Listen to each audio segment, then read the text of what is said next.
With the resurgence of foot characters, I decided to try good old MALEKITH on foot with an infantry-focused build. We're up against vampire counts here, and yeah, MALEKITH on foot, along with 3 Blackguard. We've got Witch Elves, 4 Dark Shards, a bunch of Dread Spears, 1 unit of Cold One Knights. And yeah, MALEKITH does look friggin' awesome on foot. Got cool animations and everything. Great stats, 65-55 for attack and defense, 90 armor, excellent leadership, obviously not very fast, but 420 weapon strength, and he's a caster. Just Soul Stealer on him this time. We've also got Canine Assassin up against the Vampire Counts. Got a Mortis Engine here, Necromancer, some Crypt Horrors, a bunch of zombies here, a couple of Crypt Ghouls as well, some Vargeist out on the flanks, Dire Pack, and Strigoi Ghoul King leading the way. Now, my opponent Gojira is going to make a pretty big mistake here and let his Mortis Engine take a bunch of damage here. I don't know if he was intending to come in and try and like summon some zombies in my backline with the Necromancer, but the Mortis Engine, I do throw the Canine Assassin out here kind of sacrificially just to make sure that we finish this thing off, but I'm going to use that Web of Shadows alongside Soul Stealer just for a big old bunker bust. This Mortis Engine actually goes down for the Soul Stealer procs there, but MALEKITH coming in the front line here, also with Canine Assassin. He's going to jump in and start to do his work. Such a cool looking unit model on foot, man. His armor is amazing, I have to say. Full-on Darth Vader style. Going to be duking it out with some horrors and so on. And generally, I would say something to look for when you're thinking about strong foot characters now, like, or if you should bring a character on foot. Nice Gaze of Malice there, just detonates a bunch of zombies and Crypt Horrors and so on. Also might have got some of those Witch Elves who currently get terrified. Stand your ground slightly late for them, but man, they run fast when they're routing. Anyway, so what you look for in terms of Foot Lords is, number 1, strong attack and defense stats. Armor is also very nice, because it usually indicates high mass. Like you can see MALEKITH not getting knocked over by the Crypt Horror there. Murderous Prowess, then procs, giving him extra damage and everything. He's basically taken no damage as well. Granted, my lines are in shambles. The Dark Shards have been largely routed off. Dire Pack sweeping up and around to start chase some routing units. My Cold One Riders also getting dragged down, but the Blackguards obviously are holding their own just fine. And MALEKITH sees the Strigoi Lord over here. He's going to rumble with him 1v1, so let's watch up close. Foot Lord versus Monster Lord, and I have to say, the Strigoi seems hilariously large for that Terror Goose. Like, can we get a bigger goose for the Strigoi Lord? And he's even, like, smaller than these Crypt Horrors, too, which is crazy. But MALEKITH fighting just fine. This really shows off the changes to the bracing bonus. He hasn't got knocked over once so far, and just came in and did a ton of damage to that Strigoi Lord. I thought he actually got weapon damage. I guess I forget. Murderous Prowess does not actually give weapon damage, just charge and, you know, attack and so on, but still. MALEKITH up to 56 charge on foot with that active is actually quite impressive. You take a pretty good command on the balance of power as a lot of the vampire forces start to shatter and disintegrate. A lot of people would say this is a matchup that, one of the few matchups I think where vampires, or sorry, where Dark Elves have a pretty good advantage. I would say because of their high stats, and Murderous Prowess specifically is very good against vampire counts because it increases leadership. Not to mention, you actually have halberds which are immune to psychology. All of those factors mean that, elite halberds I should say, that are immune to psychology and have very good stats. All of those factors combined mean that, yeah, vampire counts, actually one of their toughest matchups, I would say, weirdly enough, is Dark Elves. Even though Dark Elves are, I would consider them a low tier faction, I would consider the vampire counts kind of mid to high tier faction. It's interesting, though. I mean, the Morathi Foot Blob was always popular and is probably better than it ever has been before, but this needs more looking at. MALEKITH, I mean, he's got physical resistance as well, 20% physical resistance on foot. So between that, his armor, he's actually going to be surprisingly tanky, especially if you stack Guardian on top of that, which I did not do here, but we'll see in another video. I have another replay to show you guys, but MALEKITH, 2100 damage value, 16,000 damage dealt. Being a caster means that he has some extra utility on foot. Being able to throw those Soul Stealers and Gaze of Malices around gives him a little bit more utility than your typical Foot Lord. So I'm actually a big fan of this. We'll probably be using MALEKITH on foot quite a bit going forward. A Canine Assassin also got some great value there. Fear Spears doing their thing. The Blackguards, I mean, taking relatively little damage and doing a crap ton of damage in return. One of them actually 1650 damage is very impressive. Gold ones are just kind of here to provide a little bit of mass and punching power, which they did. Dark Shards, despite getting ransacked by all manner of beasts, did pay for themselves pretty much primarily just from taking out the Mortis Engine. So for Gojira's side, again, the Mortis Engine a little bit rough. Maybe want to try and keep that back until these forces are all inundated and then bring it in. Would that have made the difference? It's hard to say. MALEKITH potentially could have just run up and smacked the Mortis Engine in the face too. And the Strigoi was going to have a hard time landing anywhere because of the Black Guards and the Witch Elves, and also, again, MALEKITH himself, quite a strong combatant. So it was an interesting one, but like I said, I've got another replay to show you guys. I'll just quickly kind of mouse over the vampire counts, damage values, so you guys can see them. One of the Vargheists actually did pay for themselves. The Crypt Horror is a little bit of a rough pick there. They did not do great. The Dire Pack definitely did, though. But yeah, Vargheists, surprisingly quite strong in that build. But anyway, let's go ahead and get to the next game. And again, we're back. MALEKITH on foot, gleaming golden in the Badlands here, up against the Greenskins. You can see already rocks being thrown by the Biggin. That's right, Gojira going full wild with the Regiment of Renown Rogue Idol here. Got some Biggins, some Black Orcs, some Spider Riders, some Skirmish Cav, going to be led by, I believe, Wurzag. I see some dancing from a distance.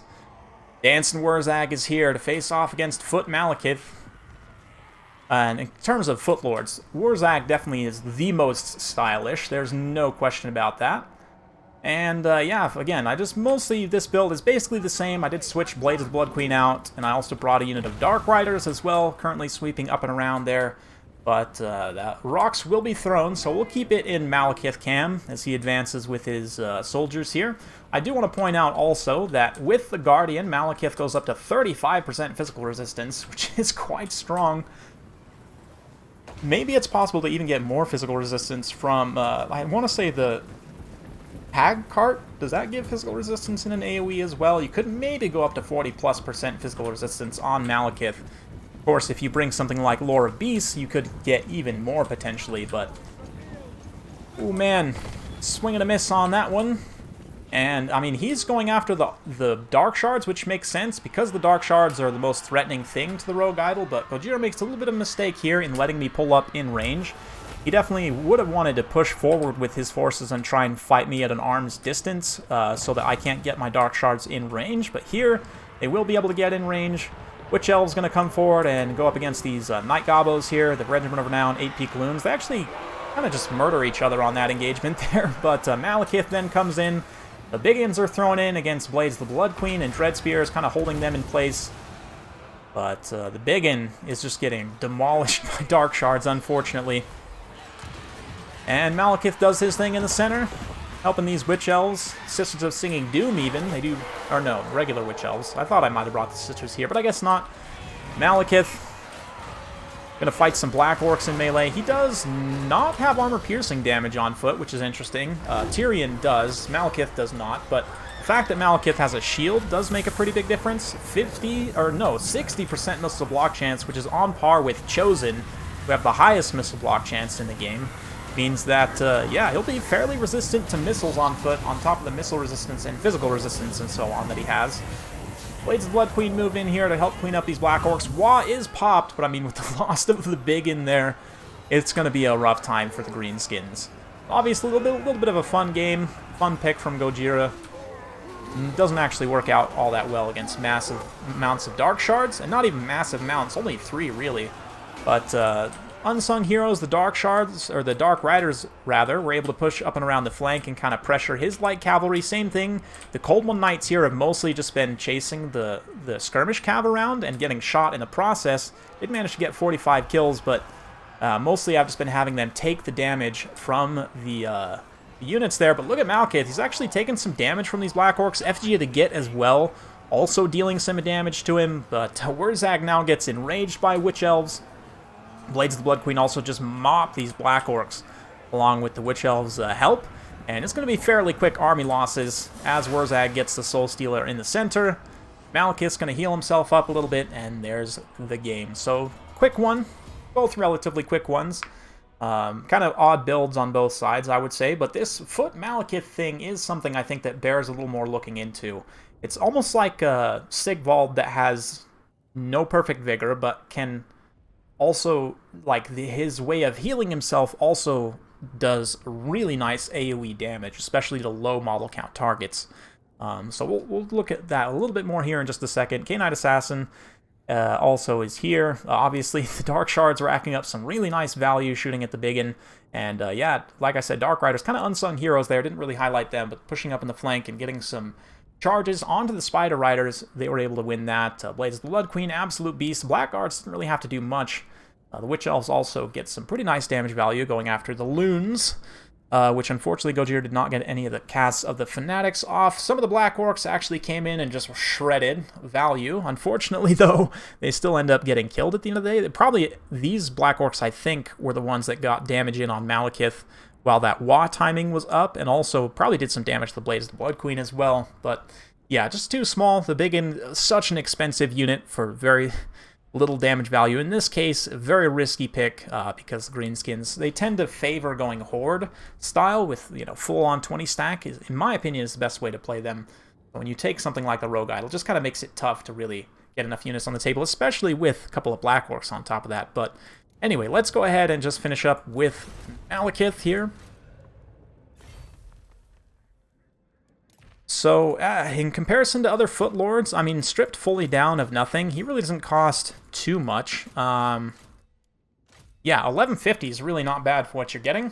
90 armor, again, 65, 55, great attack and defense stats. And the fact that he also can be, and of course physical resistance, he can be a caster. I would say probably, in the spirit of trying to keep him as cheap as possible on foot, I'd only take Soul Stealer. Standard Ground is another one that Elves generally have pretty good melee defense and leadership, so this is one you could consider cutting for cost as well. Gaze of Malice, I do tend to bring, especially if he's on foot, can help him, if he gets stuck in a big infantry blob, can help him kind of clear it out a little bit, almost act as like an explosion, kind of Queek-style explosion where he can get out of dodge.